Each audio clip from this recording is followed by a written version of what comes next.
Hey everybody, welcome back to another episode of The Expanse. I'm Agent R, or Ryan, whatever you prefer. And today, recording very late at night. Get to have a little bit more time to record, except I'm doing it at midnight. But neither here nor there. Quick little recap. I've been testing just like making these intros shorter. But last episode, a little bit slower, a little slower paced, not as much necessarily going on, a lot more character dialogue, a little bit more subdued plot lines going on. Got to see Drummer, very interesting. She just caught up to the Tynan. Wonder how that's going to go, where she's going to start to investigate. She knew that that Ashford went after Marco Inaros, and if he's obviously gone or dead, that's going to, the breadcrumbs are going to be easy to find from there, I think. Avasarala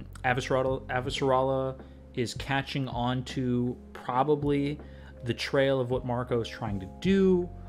We have Holden, of course, getting himself into trouble with, of course, what else other than the proto-molecule? I mean, there's just no way we're going to ever be rid of that because, if there was any, Fred is a good example of that, where it's just, I'm good, so me holding on to this is obviously going to be fine, when of course that would not happen.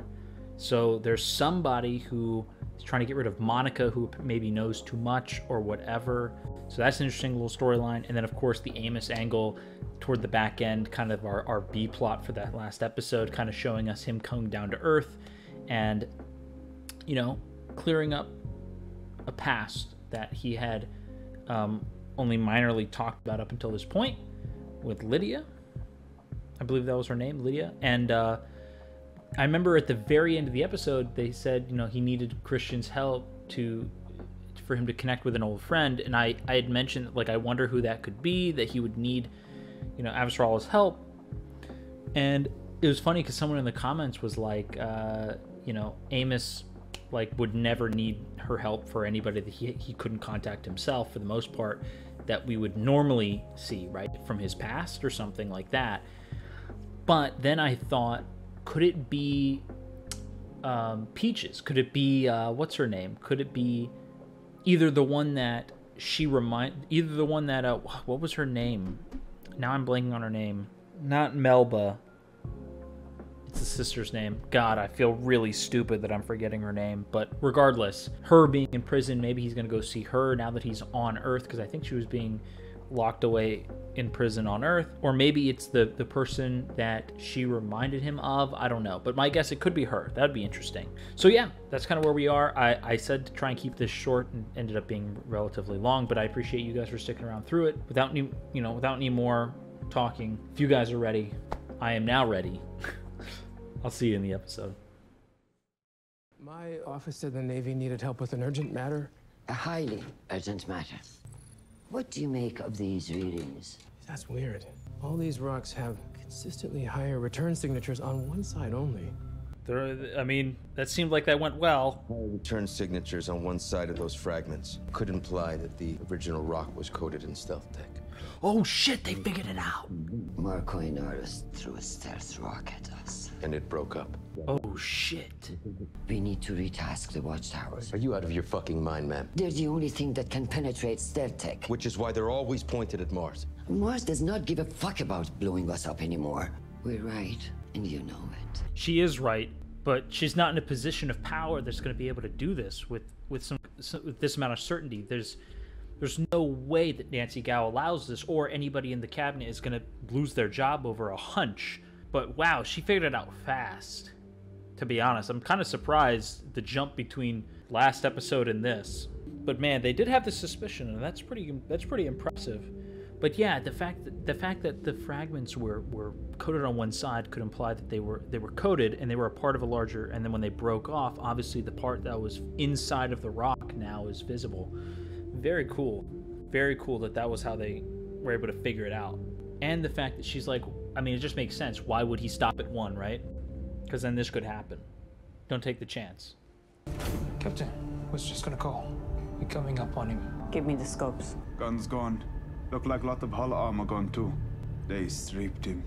She knows what that means. Wake everyone. Prepare for boarding. She's kind of regretting her decision now, probably. Why would Marco Inaros waste a good salvage like this? He left it as a message. Come after me, and you die. That's Paolo Cortazar, the protege. Oh, shit. Oh, damn, dude. Cortazar, dude. Holy shit. They got him back at the show. As soon as he left the picture, I was like, man, are we ever going to see this guy again? Wow. All the way in season 5, huh? Okay. All right. Maybe, could this be a part of Marco Inaros' even bigger plan?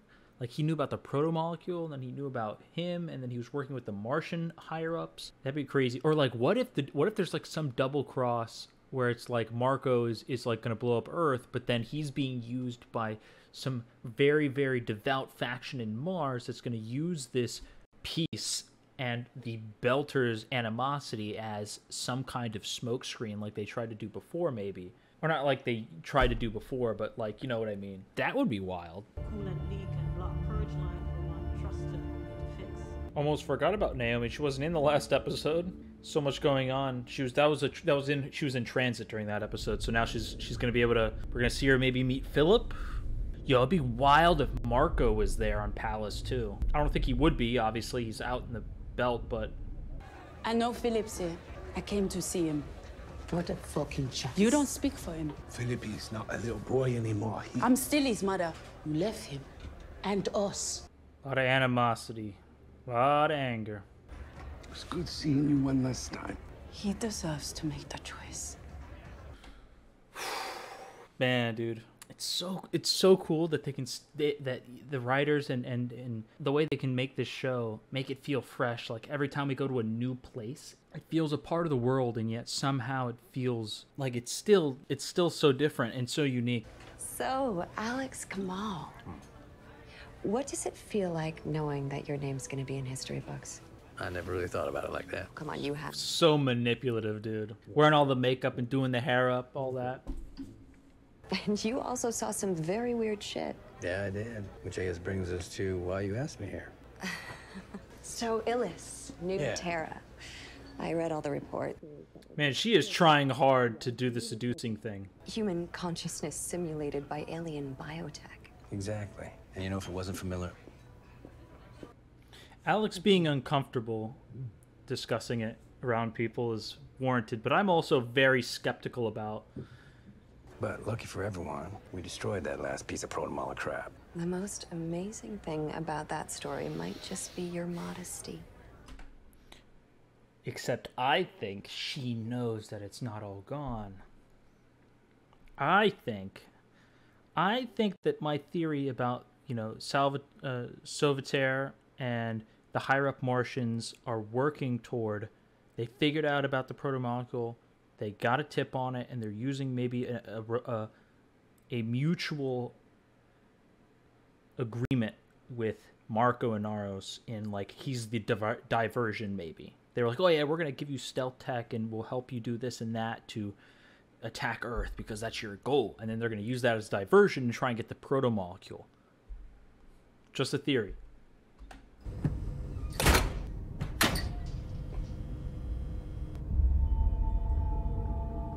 It's not supposed to be inside of there. Is that the idea? It looks like it's definitely supposed to be in there. Oh, it's because it wasn't in the other one, and it would be a good place to hide, I guess. Good thinking, Ashford. Good thinking. You do know, Marco, that throwing rocks at Tycho Ceres will do little to harm the innards. Oh, but now she knows, and she is pissed. When the Titan is fully operational, we will put into Hygeia for resupply. And then we will find Marco Inaros and collect a $20 million bounty on his head. Oh boy. Dissension. We don't want to do that. We're pretty content with where we're at. Tamia and Bedasto Diu, employees of record. Family business. And moonlights and kidnapping. Ooh, buddy.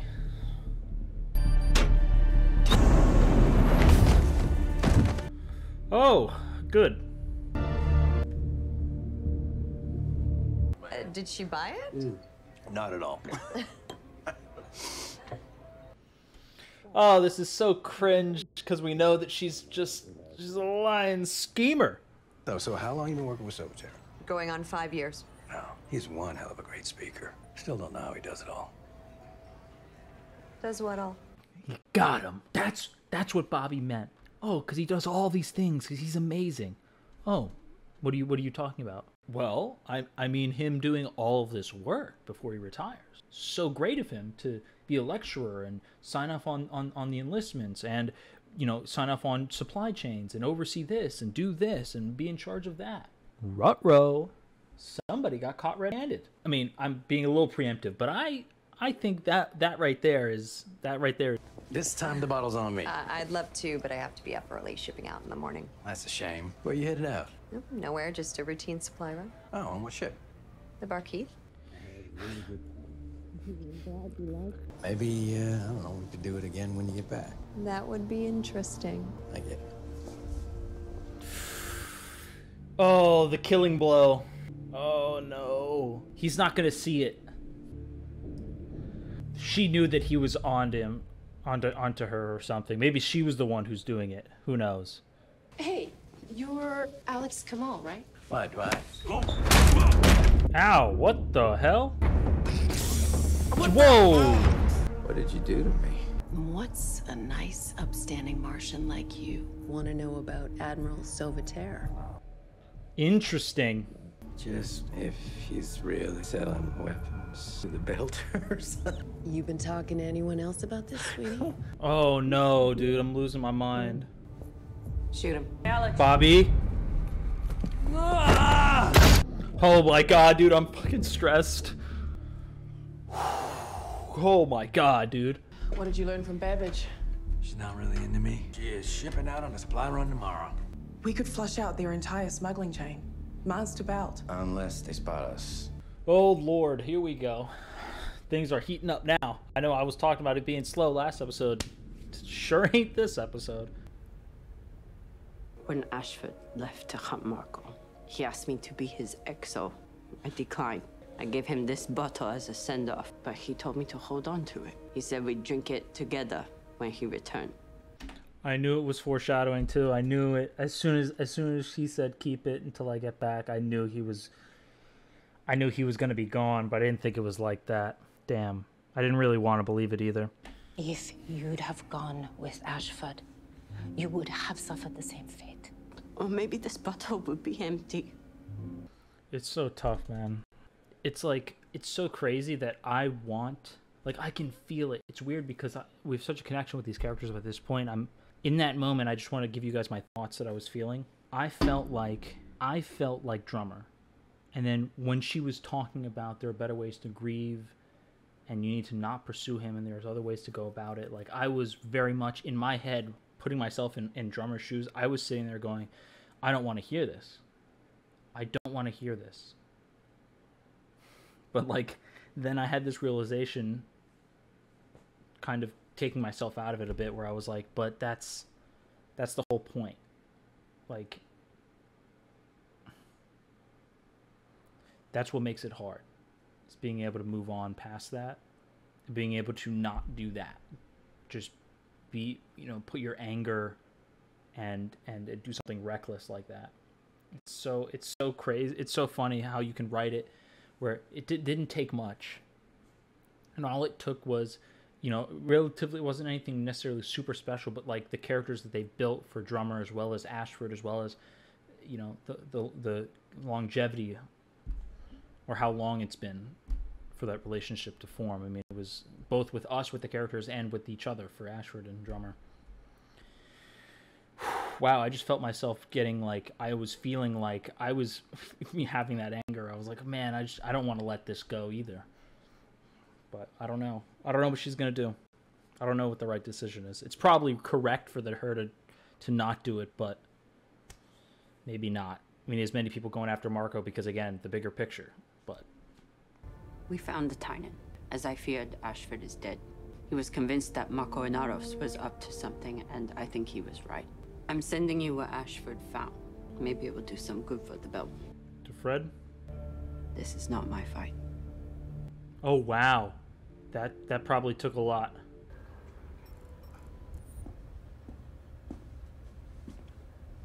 Oh, here we go.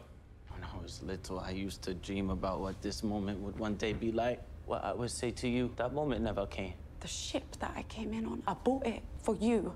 Everything my father told me about you is true. Yeah, that's about it went about as well as I thought it would. He's too old. I mean, it's too far gone.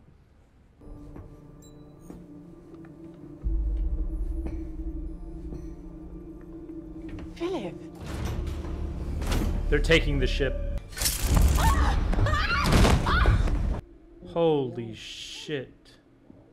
Stop. Secure her for flight. She's coming with us.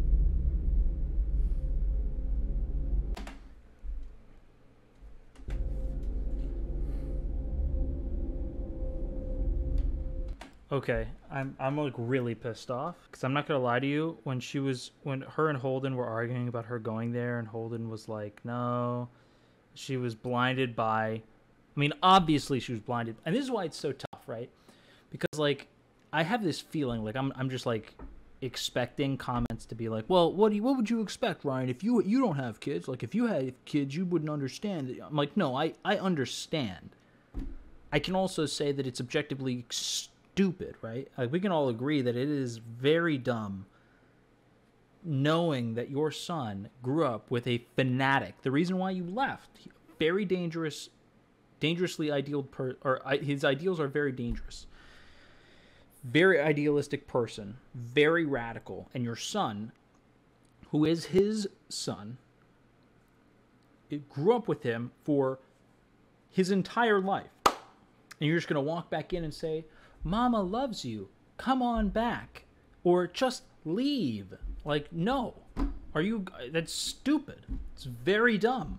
And I didn't say anything back then because it felt insensitive to be like, oh, very, very heartwarming moment. She really wants to reconnect. And all. I said back then very calmly, if I believe, I said something along the lines of like, I don't know if that's going to go so well. And yeah, now I'm just going to say very dumb. Didn't expect him to do this. But then again, it makes a lot of sense. It's within his range. It's not like he's operating outside of some like, wow, I couldn't, surprise Pikachu face. I couldn't believe that he would. Anyways, I'm just.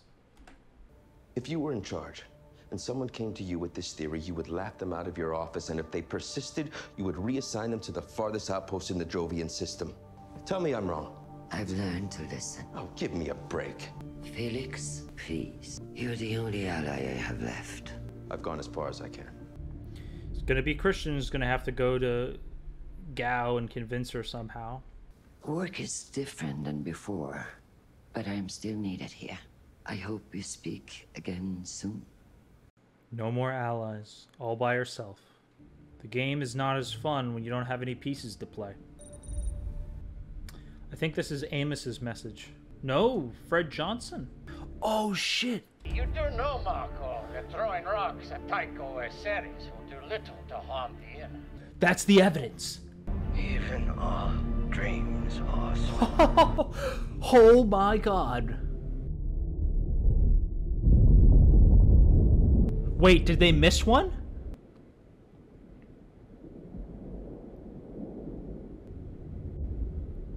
Oh my god.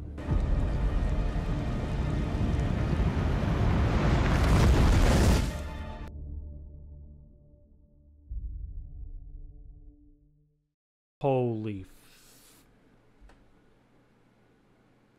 look at that. Oh my god. Of course Christian is right, but he was also right. Wow. Well, now that one happened, now they got to figure out if it's even possible to stop the others. God damn. And then Drummer not getting into the fight was surprising too. I mean, but she sent that information, I guess, to Fred Johnson, or maybe it was to her. I don't remember. But it was to Fred. I guess Fred forwarded it along to her, maybe. But and then Holden and them are going to see if they can ambush the crew that was going to take Monica away. Alex and Drummer got saved by the police, weirdly, but I don't know. I still have a feeling like that's not going to be the end of that portion of it. I think maybe the cops could. I mean, police are going to be involved at some point. Maybe they were in on it the whole time. Who knows? there's a lot of subtleness going on in terms of like with the espionage angle of everything, that it's very, I'm starting to get very like, what does that mean? What does that look mean? What does the pause mean? Maybe, and it is a bit of overthinking, but it's good. It's good. Keeps me engaged. Dude, I don't know, man. I don't know what's gonna happen now, because this is, maybe they'll listen to Christian now. I mean, I guess they have to, because now that they know that she was right, they're gonna want to have that information. I just wonder how she's gonna play this now. Before, just a second ago, she had no hand, no cards, no pieces to play the game, and now she got some pieces with Fred Johnson's information, and then with this showing the rules of engagement has changed. I don't know. And then Philip taking, oh my god, I'm still kind of mad about that. Like, her judgment, you know, was obviously clouded with it being her son and that whole angle, but like, I knew this would happen. Like, Philip, but I'm just wondering how, like how that's gonna work now, because now she's just a hostage basically, and I think Philip's gonna use her as a hostage against Holden or Fred Johnson or whoever, as like a member of the Rossi, you know, famous person, or he's gonna probably take her to Marco, and I don't know how that reunion's gonna go. There's just a lot going on. It's late. My thought process is slowing a bit. The cliffhanger in this episode is intense. Can't wait to see what goes on next. This is wild. I mean, Earth getting hit by this, that shot right there is crazy. Thank you guys for sticking around. Don't forget to like, subscribe for more. I'll see you guys in the next one.